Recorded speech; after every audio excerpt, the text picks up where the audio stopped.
Bismillahirrahmanirrahim. Assalamualaikum warahmatullahi wabarakatuh.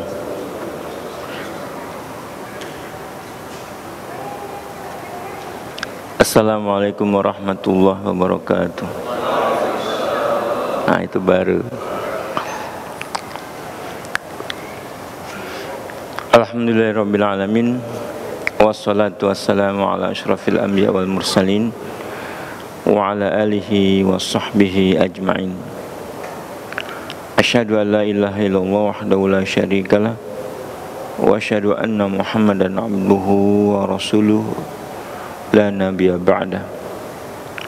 Allahumma shalli wa sallim wa barik ala nabiyyina Muhammad wa ala alihi wa sahbihi wa man tabi'ahu bi ihsan ila yaumiddin. Allahumma la sahla illa ma ja'altahu sahla wa anta taj'alul hasna idza syi'ta sahla. Syukur alhamdulillah, kesempatan maghrib hari ini kita diberikan oleh Allah Subhanahu wa taala.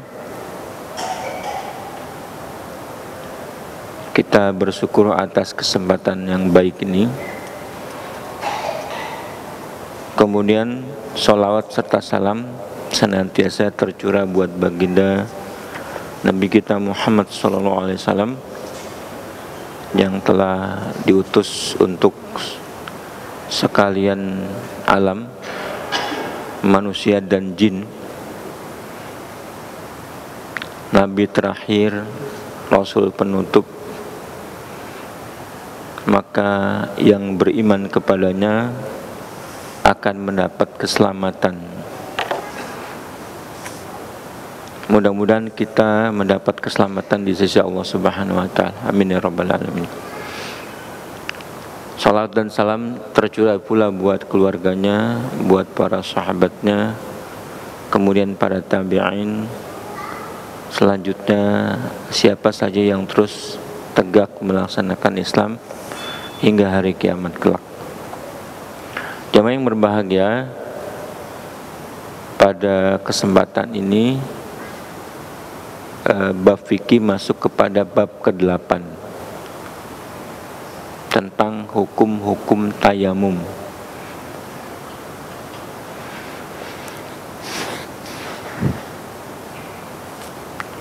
Tayamum secara bahasa artinya menyengaja. Maksudnya menyengaja. Menyengaja apa? Menyengaja untuk menggunakan debu untuk bersuci. Secara syar'i maknanya adalah mengusap wajah dan kedua telapak tangan dengan debu yang suci dengan tata cara yang sudah dicontohkan oleh Rasulullah SAW sebagai bentuk ibadah kepada Allah Subhanahu wa taala. Ya, jadi tayamum itu adalah mengusap wajah dan kedua telapak tangan dengan debu yang suci dengan tata cara tertentu yang dicontohkan dengan maksud mendekatkan diri beribadah kepada Allah Subhanahu wa taala. Itu pengertian tayamum. Sebagai pengganti sebagai alat bersuci. Fungsinya bila tidak ada air atau orang yang sedang sakit sehingga dia terlarang menggunakan air. Ya. Dalilnya apa?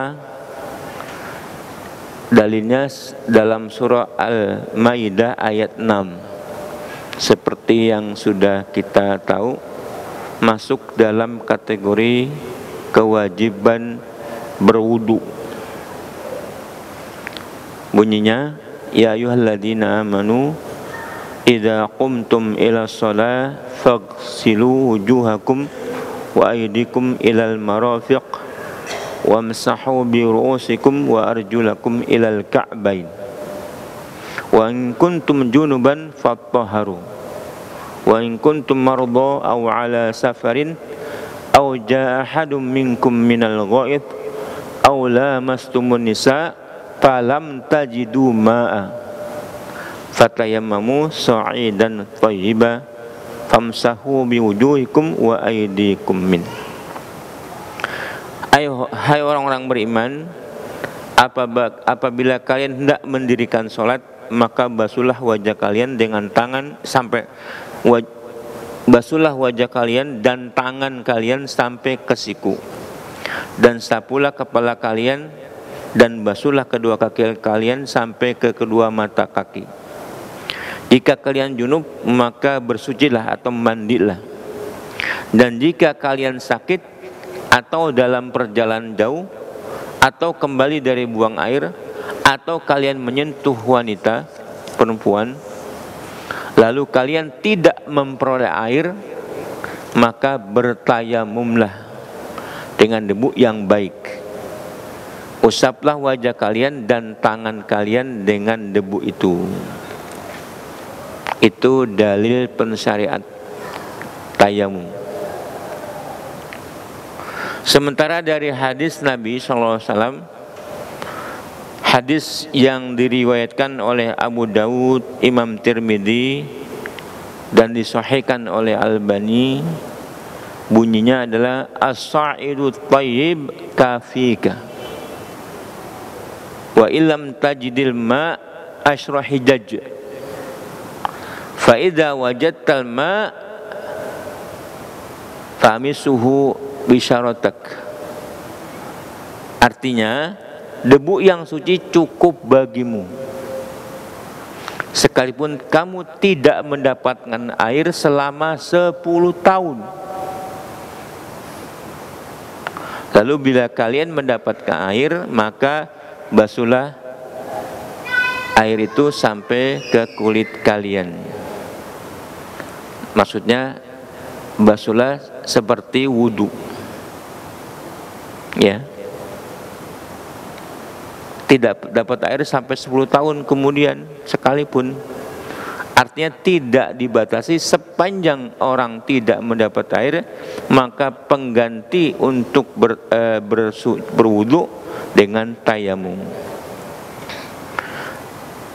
Juga hadis Nabi, ju'ilat liyal ardu wa masjidan tahura, dijadikan bumi untukku sebagai masjid dan alat bersuci, ya. Ju'ilat liyal ardu masjidan wa tahuran. Hadis riwayat Imam Bukhari. Maka kedua hadis ini sebagai dalil bahwa tayamum itu menggunakan wudu, menggunakan debu yang suci cukup bagi Anda. Kemudian dari ijma' sahabat, ijma' ulama, para ulama telah berijma' atas disyariatkannya tayamum bila syarat-syarat terpenuhi.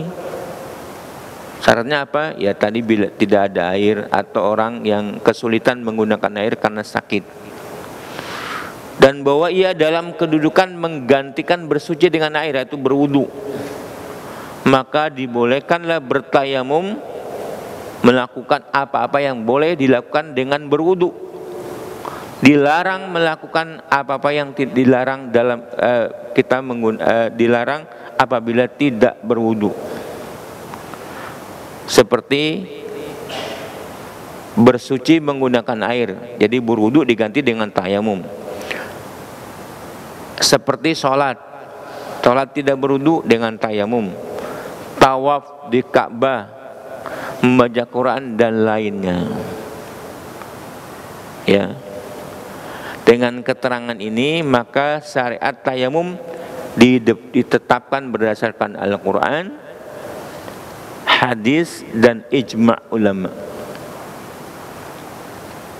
ya. Dalilnya Quran, hadis dan ijma' ulama.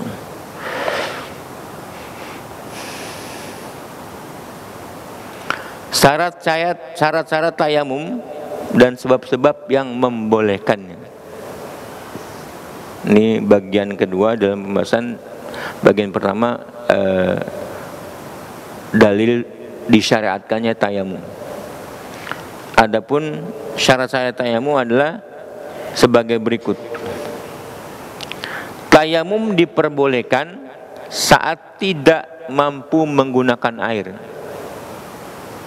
baik karena memang air tidak ada atau seseorang takut bila menggunakan air menimbulkan madarat bagi dia. Misalnya sakit apabila menggunakan air, dia misalnya tambah parah sakitnya, atau dingin yang sangat, seseorang tidak mampu menggunakan air karena kedinginan, itu boleh. Berdasarkan hadis Imran bin Husain disebutkan, alaika bis-sa'idit thayyib fa innahu yakfika. Gunakanlah debu yang suci karena sesungguhnya ia telah cukup bagimu. Ya. Nabi bersabda kepada orang yang bertanya, Imran bin Husain, pertanyaannya, bagaimana kalau seseorang tidak mampu menggunakan air karena sakit? Nah, dijawab oleh Nabi, alaika bis-sa'idit thayyib fa innahu yakfik. Gunakanlah debu yang suci karena sesungguhnya debu itu telah cukup bagimu.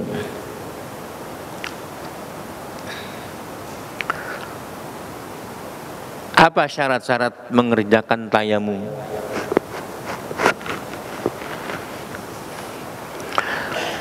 Yang pertama syaratnya, tata caranya adalah, yang pertama adalah niat. Niat itu dibolehkan melakukan sholat. Niat adalah syarat pada semua ibadah. Sementara tayamum merupakan suatu ibadah. Ada sebuah ibadah punya syarat wajib. Niat itu tempatnya di hati, bukan dengan menggunakan lafaz-lafaz yang belum tentu ada, contohnya dari Nabi Muhammad SAW. Bagaimana orang berniat? Niat itu adalah perbuatan hati.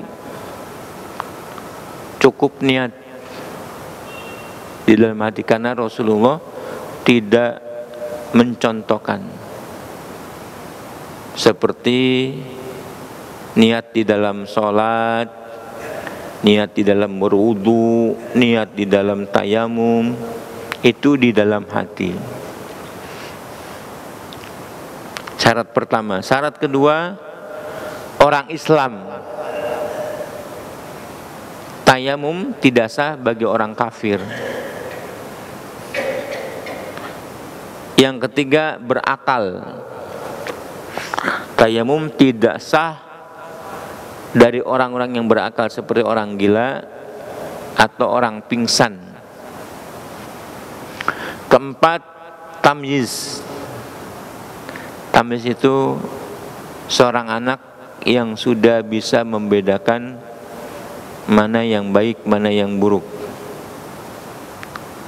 Nah, orang yang belum mumayyiz, belum tamyiz, tidak mampu membedakan, tidak wajib, tidak sah tayamum.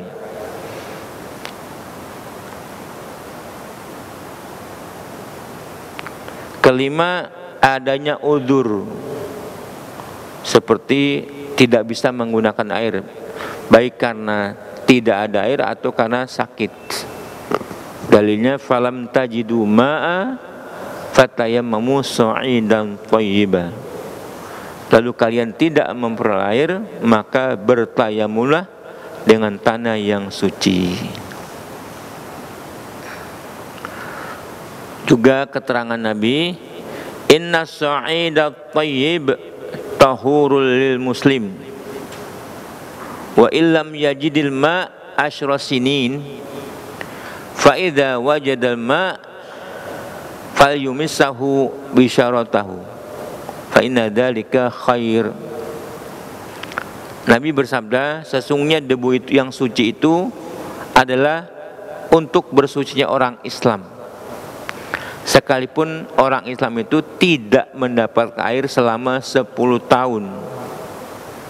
Apabila dia mendapatkan air setelah itu, maka hendaklah dia membasuhkan ke tubuhnya, karena sesungguhnya itu lebih baik.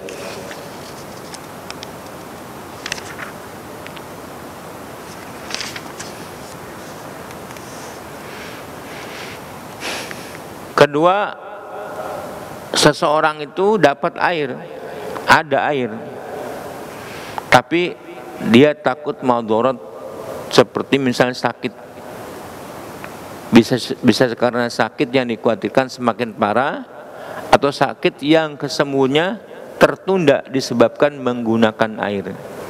Nah, dengan begitu seseorang bisa melaksanakan bersuci dengan bertayamum, seperti ayat yang sudah dijelaskan tadi, wa in kuntum marbo, apabila kamu sakit.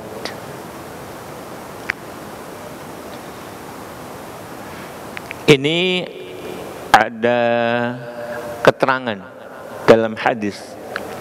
Hadisnya terkenal, ya. Ada seorang laki-laki yang terluka di kepalanya.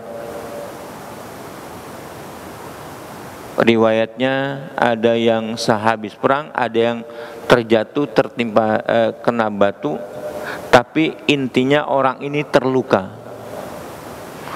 Nah, kemudian ini kan rombongan sahabat. Ketika rombongan kemalaman, akhirnya tidur di jalan. Nah, kemudian orang yang terluka tadi bermimpi. Bermimpi apa? Ya bermimpi basah gitu. Bukan mimpi yang macam-macam, mimpi basah. Nah, kemudian dia bertanya kepada rombongan yang lain, apa yang harus saya lakukan? Nah, kemudian temannya pada, kamu harus mandi. Mayoritas suara menyarankan dia mandi, padahal kepalanya terluka. Kemudian mandilah orang itu. Qadarullah, meninggal dunia. Sahabat ini meninggal dunia. Nah, kemudian berita ini sampai ke telinga Rasulullah SAW ketika mereka kembali. Maka jawaban Rasulullah sungguh mencengangkan rombongan itu. Kata Rasulullah SAW, qataluhu wa qatalahumullah. Halla sa'alu idza lam ya'lamu fa inna syifa'al 'ayyi as-su'al. Mereka telah membunuhnya. Teman-teman yang tadi menyarankan dia mandi, kata Allah Subhanahu, mereka telah membunuhnya. Padahal karena kepalanya sakit. Semoga Allah membalas membunuh mereka. Wah, itu keras sekali itu. Mereka telah membunuhnya, semoga Allah membalas pembunuhan ini. Mengapa mereka tidak bertanya? Maksudnya yang sakit itu sudah bertanya, tetapi yang menjawab itu karena taunya mandi, ya, karena taunya mandi. Padahal ada keringanan buat umat ini. Maka mengapa mereka tidak bertanya saat mereka tidak tahu? Karena sesungguhnya obat ketidaktahuan itu adalah bertanya. Nah ini jadi persoalan, tapi yang diambil hikmahnya karena seseorang yang tidak bisa menggunakan air karena ada kekhawatiran madharat menimpanya.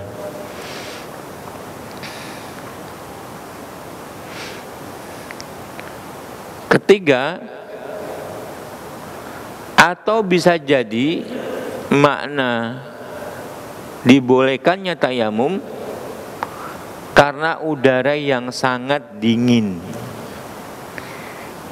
Apabila seseorang dikhawatirkan bisa membahayakannya atau membuatnya mati disebabkan menggunakan air dingin itu, maka itu dibolehkan bertayamum. Keterangannya adalah hadis Amr bin al-As.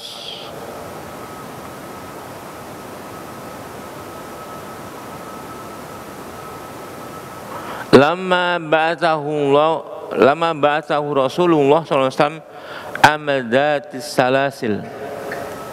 Qala ihtalamtu fil lailatin baridah syadidal bard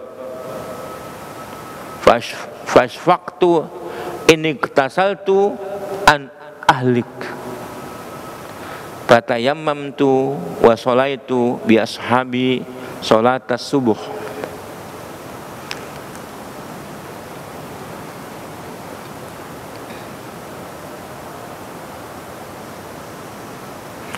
Ketika Rasulullah SAW mengutusnya Amr bin As pada tahun peperangan Datus Salasil, dia berkata, Amr bin As, aku mimpi basah pada malam itu, tetapi malam itu cuaca sangat dingin. Lalu aku khawatir menggunakan air yang dingin itu jadi mati. Ya, mimpi basah kan mesti menggunakan air mandi, tapi aku khawatir apabila air itu membawa kepada kematianku, maka aku bertayamum dan sholat subuh mengimami rekan-rekanku. Nah ini dalil yang ketiga, bahwa disebabkan udara yang sangat dingin boleh mengganti berwudu dengan bertayamum, bahkan mandi diganti dengan tayamum.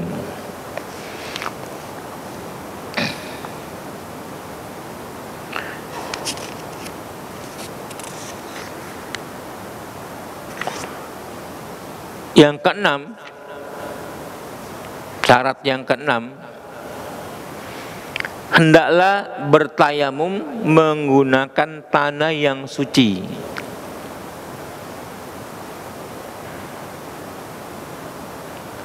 Tanah yang suci bagaimana? Seluruh permukaan bumi ini sebagai masjid dan tohur suci untuk Muhammad dan umatnya. Seluruh permukaan bumi ini suci. Nah, tanah yang tidak suci bagaimana? Apabila diketahui terkena adanya najis atau air kencing yang membuatnya dia bernajis, itu tidak boleh sebagai alat bertayamum. Maka menggunakan tayamum itu tanah yang suci. Yang maksudnya adalah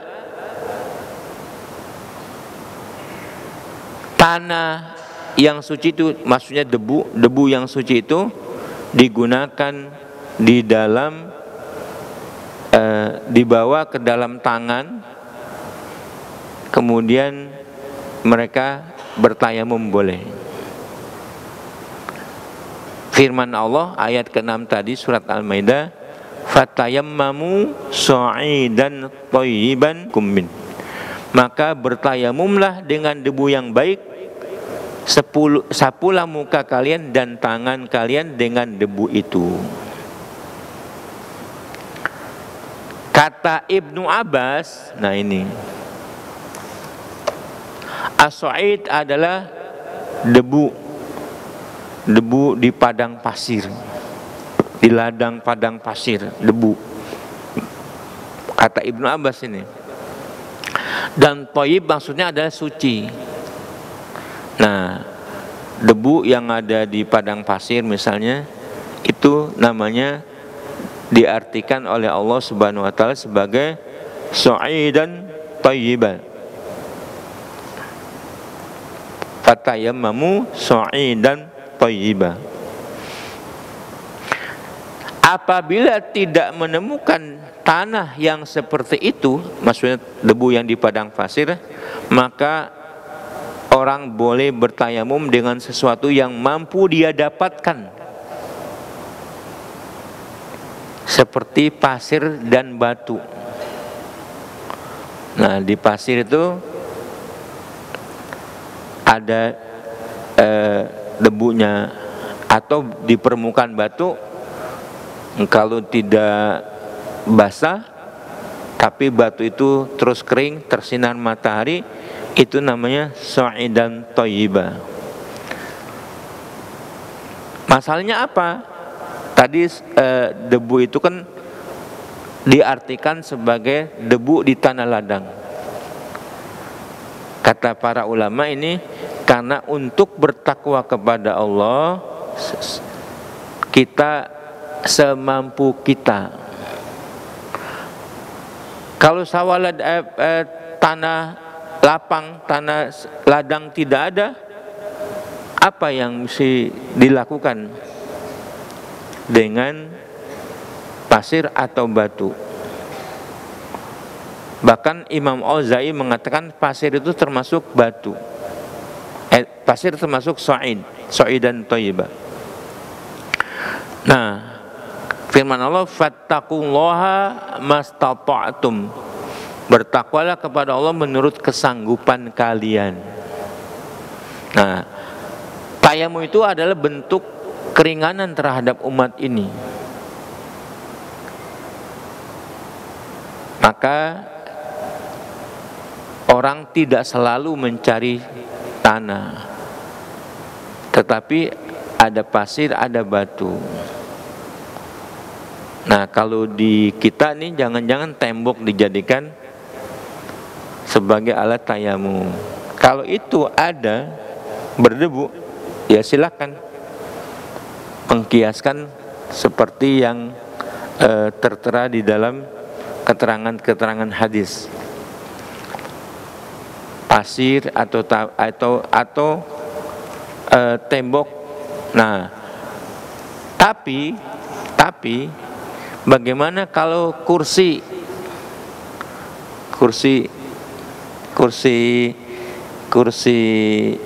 pesawat misalnya, kursi kereta misalnya?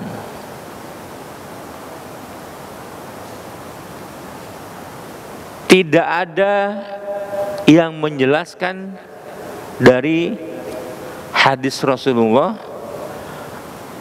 atau para sahabat atau para tabi'in. Karena apa?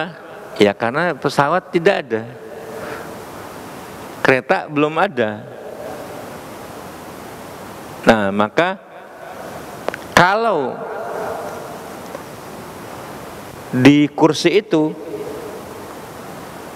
keluar debu dengan dipukul, maka itu dibolehkan berdasarkan fatwa ulama yang membolehkan karena faktor fattaqullaha mastata'tum.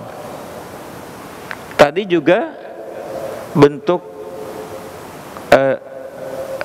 pasir, batu, tidak ada keterangan dari Nabi bahwa batu itu boleh, pasir itu boleh. Pokoknya keterangan syariatnya sa'id. itu debu. Tapi bagaimana kalau tidak ada? Maka keterangan para ulama dibolehkan batu atau pasir. Nah, datang ke wilayah lain atau di zaman yang seperti kita sekarang, bagaimana ada pesawat, ada kereta, sementara kita mesti sholat. Sholat tidak bisa ditunda. Apa yang bisa kita lakukan untuk syarat sebagai sholat? Maka fatwa itu dibolehkan oleh sebagian ulama-ulama di Indonesia.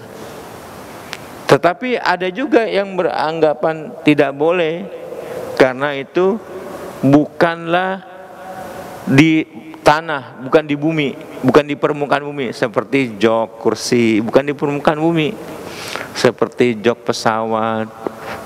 Nah, itu adalah alasan yang berkata seperti itu. Tapi bagaimana kesimpulannya? Orang di dalam pesawat sudah waktu sholat panjang misalnya, sudah 2 kali waktu sholat tidak dikerjakan. Nah, bagaimana dia mesti sholat? Sementara ini harus jamak.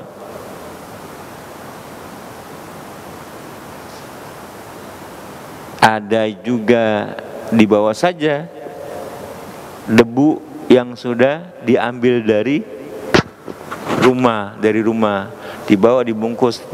Kalau ketika waktu sholat datang, debu itu ditempelkan kemudian sebagai alat tayamum. Ada pula yang berpendapat begitu. Wallahu alam. Tapi melihat kemudahan, bagaimana syariat memberikan kemudahan bagi umat, bagi kita, fatwa itu boleh-boleh saja. Kalau kita mengalami kesulitan seperti bertayamum dengan makna su'id yang sebenarnya. Ya, jadi boleh dengan pakai tembok yang berdebu, kursi yang berdebu. Nah, kemudian pertanyaan lagi, kan di pesawat tuh full pakai AC, pasti kursinya itu nggak berdebu lah. Nah, persoalan itu baiknya yang berfatwa adalah yang mengerti situasi, ya. Tapi bagaimana pengertian sya'id itu diterjemahkan oleh para ulama.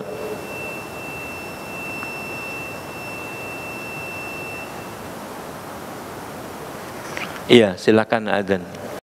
Iya, kita lanjutkan sedikit. Tata cara bertayamum itu bagaimana? Seseorang misalnya ada debu, ditempelkan kedua tangannya,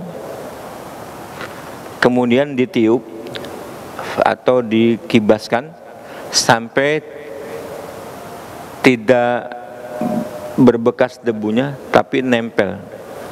Kemudian diusap wajah sekali, kemudian tangan.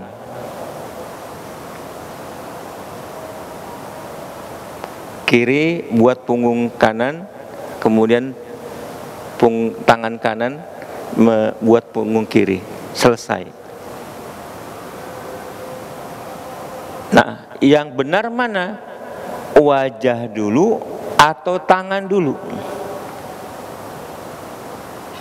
Berdasarkan ayat fatayammamu sha'idan thayyiban famsahu biwujuhikum wa aydikum. Muka dulu, wajah, kemudian tangan. Selesai. Tapi dalam hadis, ada hadis keterangan mengatakan tangan dulu baru wajah. Hadisnya ya dari Amr Innama kana yakfika an tasna'a hakadha. Fadaraba bikaifihi darbatan 'alal ardi thumma naqadaha thumma masah bihima dhuhra juhra kafihi bisimali au zuhra bisimali bikafihi thumma masah bihima wajhahu. Cukup bagimu melakukan begini. Nah, Rasulullah mencontohkan. Kemudian Nabi menumpukan kedua telapak tangan beliau ke tanah satu kali, kemudian mengibaskannya begini atau ditiup, ya.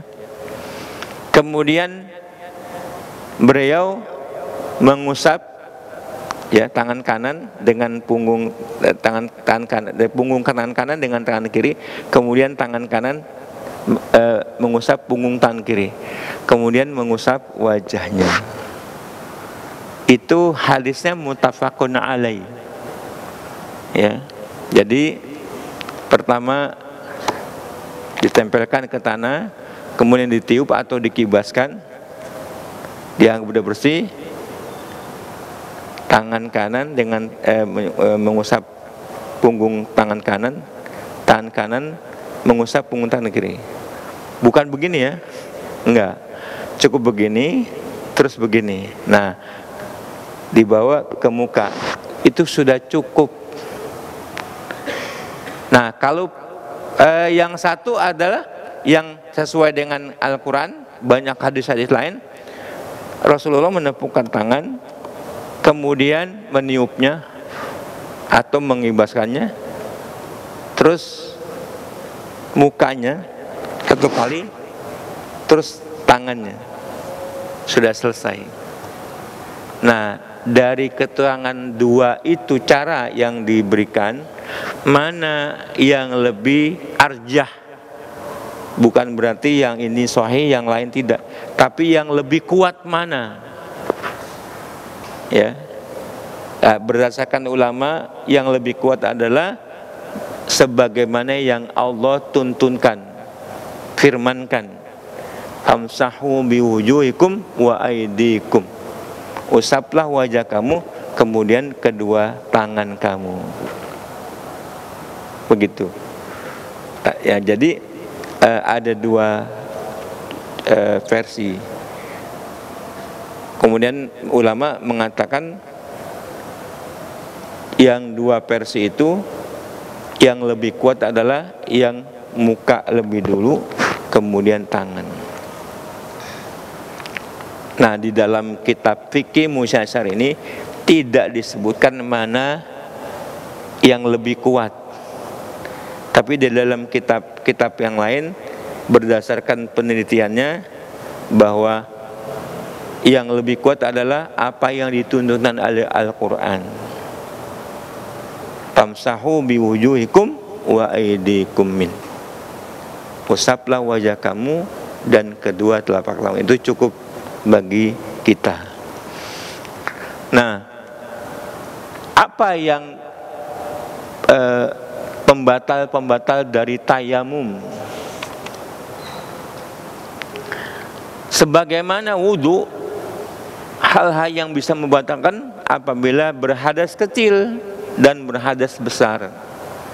Karena tayamum pengganti wudu saat air tidak ada atau karena terhalang menggunakan air, maka tayamum akan batal sebagaimana wudu akan batal. Apa yang membatalkan wudu? Hadas kecil, hadas besar. Hadas kecil dan hadas besar, ya, bila hadas kecil maksudnya buang air kecil, buang air besar, dengan melakukan itu seseorang batal tayamumnya. Misalnya orang haid dan nifas, itu hadas besar.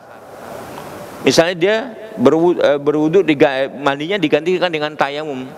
Nah, tayamum batal apa? Dia batal sebagaimana apabila wudunya batal. Itu keterangan yang pertama. Kedua, adanya air. Bila air ada, maka tayamum menjadi batal. Maka ada anekdot di kalangan orang-orang Arab. Orang lagi sholat, himar lewat batal sholatnya. Itu apa sebabnya? Orang lagi sholat, himar lewat batal. Itu anekdot, ada anekdot. Karena himar membawa air di dalam galon, otomatis orang lagi sholat ketika batal sholatnya. Maka air di wudunya batal dengan adanya air. Misalnya orang lagi sholatnya karena tadi bertayamum dengan tayamum, memenuhi syaratnya dengan tayamum karena nggak ada air. Ketika air ada, batal sholatnya. Otomatis dia mesti berwudu karena sudah ada air. Yang ketiga yang membatalkan tayamum adalah hilangnya udzur. Orang tadi tidak berwudu mengganti dengan tayamum karena udzur sakit. Apabila sakitnya sudah hilang, maka tayamum tidak dilanjutkan, karena bila dilanjutkan membatalkan, karena dia sudah sanggup menggunakan air. Nah, begitu keterangan tentang tayamum. Apa-apa yang diterangkan di dalam kitab ini mudah-mudahan kita mampu, yang kita amalkan. Tetapi di Indonesia orang tidak kesulitan air, tapi kasus-kasus tentu seperti pesawat, di dalam kereta misalnya, itu orang atau kita lagi sakit, tayamum itu perlu dipelajari dan diketahui. Demikianlah bab tayamum selesai. Mudah-mudahan menjadikan kita mengerti tentang bertayamum.